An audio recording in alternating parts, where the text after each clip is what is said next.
हर की बटी जई है घरवा अंगना, बटी पाई पाई रे। बटी जई है घरवा अंगना, बटी पाई पाई रे। तो के करा में बाबू रही है, के करा में माई रे। के करा में बाबू रही है, के करा में माई रे। बड़ बेटा बाप के या छोट बेटा माई के, मझिला के राखी ई बात बताई के। ओ बड़ बेटा बाप के या छोट बेटा माई के, मझिला के राखी ई बात बताई के। के करा के लेके खुश रहबे बोलू भाई रे। के करा के लेके खुश रहबे तेहू भाई रे। के करा में बाबू रही है, के करा में माई रे।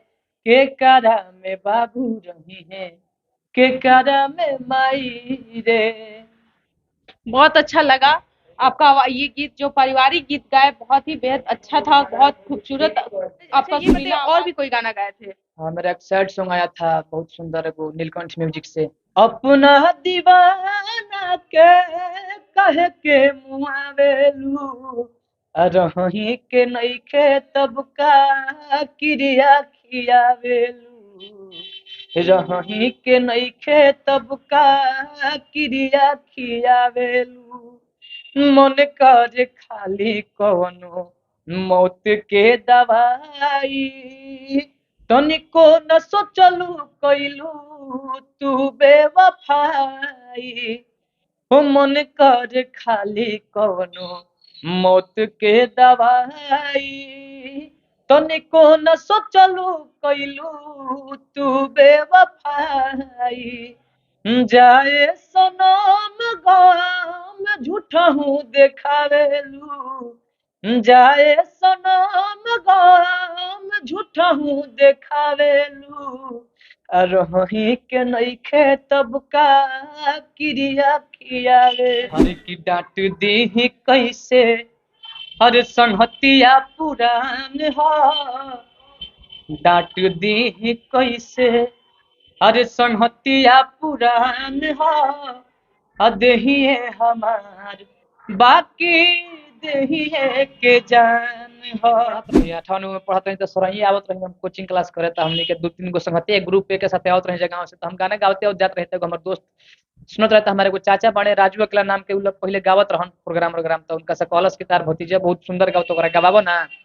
तो बुला के हमारे के बगीचा में गाना गवले, सुन ले हमारा, उनका अच्छा लागल तो कहले कि बबुआ तू कलाकारी कर सकत रहा, तारा चलो। हमारा पापा में से बात कैले, ओकरा बाद हमरा के कलाकारी में उहे कदम रखवैले। आज जौन कुछ भी बाटे उनके बदौलत बा कि आगे का करे के बा? आगे तरह ये गायकी लाइन में ही जाए के बा या फिर कुछ अलग आप तरह करे के मन बा? देखी अगर हमारा एमे सक्सेस मिलता हम्म। तो जिंदगी यही में गुजर जाई। कितना साल से में बड़ा अभी? ई तो चौथा साल में एंट्री कैले बाटे। अच्छा। हाँ तो का 2020। लागत है में सक्सेस हो जीबा? मेहनत रही, अगर सच्चा दिल से अगर मेहनत करम, अच्छा दिशा में सही दिशा में मेहनत जाए तो जरूर कुछ ना कुछ माई के कृपा हो तो रंग लाइबे करी। अगर मेहनत सही ना हो कि हमारा अपने आप में दोष दे, हम कोई में दोष ना कहे कि हमारे अपने आप में अगर कोई में कैपेसिटी रही तबे कोनो काम के कर सकता, अगर क्षमता रही तो जरूर माई की कृपा मिले तो कुछ बनल जी। यार 4-5 एल्बम के बाद हमारा मनोबल साफा टूट चुका है कि अब हमारा बस के बात नहीं, अब लगा था कि हमारा सा गायकी हुई ना। तो सावन के महीना चलते रहे, भोले बाबा के दिन, रक्षाबंधन के बिहाने भैया हमारी ये गाना जब इंटरव्यू के माध्यम से प्रेम राज ब्लॉग से भइल इंटरव्यू, वहीले भैया इंटरव्यू हमार कैले, ई गाना गौनी पारिवारिक वाला माई बापा वाला गाना वायरल हो गइल। तो जब वायरल भइल, जब 3 मिलियन ओकर व्यूज लौकल तो हमार मन अंदर से प्रफुल्लित हो गइल कि ना यार हम गाइब अब हमरा गावे के, हमरा गाना छोड़े के नहीं के। फिर कंटिन्यू हम होगनी कनी के अब गाए। अच्छा, ये मतलब भोजपुरी में लोग इंडस्ट्रीज गाना गा गा के वायरल होते रहे, अपना आप के फेमस करते रहे, लोगों के बीच में अपना आप के जनावल चाहते रहे, तो का तू अभी तक अश्लील गाना गैले बड़ा कि ना? अभी तक हम अश्लील गाना नहीं गौले, हमारा प्रयास बिना रही कि हम अश्लील गाना गाई, कहे कि अगर हमारा अच्छा चीज की रिस्पॉन्स अगर अच्छा रही तो हम अच्छे चीज के जिंदगी भर हम गाइब।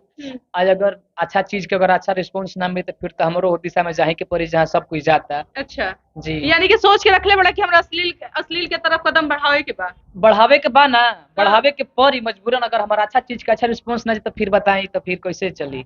मतलब ई का मतलब कि लोग पहले पहले तो लागेला कि हम पहले अच्छा करब तो अच्छा बढ़ब, जब पहले से मन में सोच लेल बड़ा लोग कि हमनी के क्या पता अच्छा करके अच्छा ना रिस्पॉन्स मिली, लेकिन असली गाना गाइब जाता जल्दी रिस्पॉन्स मिली, तो ई तो अपना मन में तुम लोग विचार रख लेल बड़ा लोग। मतलब अगर अच्छा चीज को अच्छा रिस्पॉन्स ना दे तो देख के मन हरास होला के यार। तो का पता अभी अब तार दुनिया स्टार्टअप बा, हो सकेला आगे बढ़बा, आगे कदम बढ़ेबा, अच्छा गा के ही का पता अच्छा तू बन जीबा एक दिन। ये ऐसा नहीं, गर्लफ्रेंड भी है कि ना? ना ये सब आ?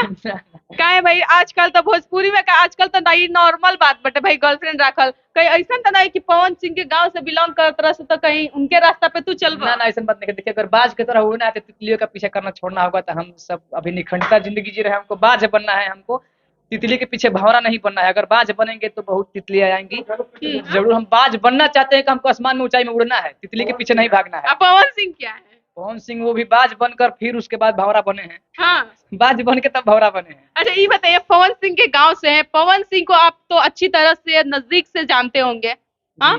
जी ये बताइए कि पवन सिंह अभी तो अभिनेता हैं, अब वो नेता की ओर कदम बढ़ा रहे हैं, अब लोकसभा चुनाव से सांसद की सीट से वो चुनाव लड़ना चाहते हैं, क्या लगता है? देखिए हर इंसान का सपना होता है कि अरे हमारा सपना पूरा हो गया तो कहीं ना कहीं प्राप्त कर ली, अभिनेता बन के उनकर मन भर गई का?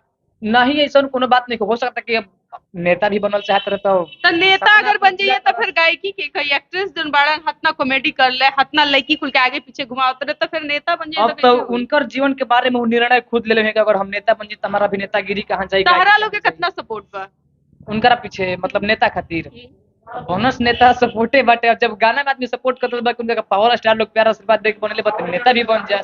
बहुत सुंदर पारिवारिक गाना आई, ठीक नु? और वो गाना हमने क्या आई पूछे से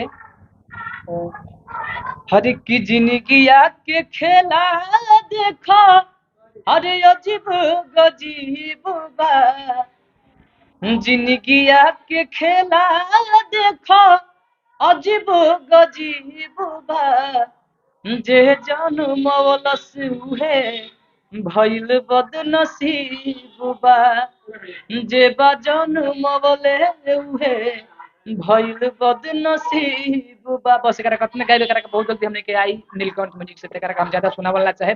अगर कोई चोरा के गाई तो भैया पहले चेतावनी बा कॉपीराइट जाई, कोई चोरा के गाई ना प्लीज।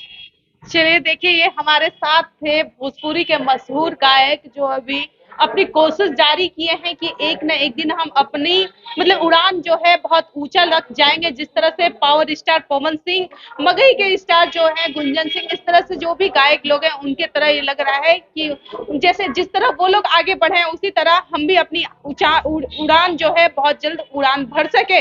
और बाकी जो दर्शक लोग हमारी अगर वीडियो देख रहे हैं और टाइगर पासवान जी के लिए कितना प्रेम और स्नेह है, वो लोग जरूर हमारी इनको सपोर्ट कीजिएगा और लाइक कीजिएगा, इस वीडियो को जाते रहिएगा। तब तक देख रहे थे आप लोग जनतक न्यूज।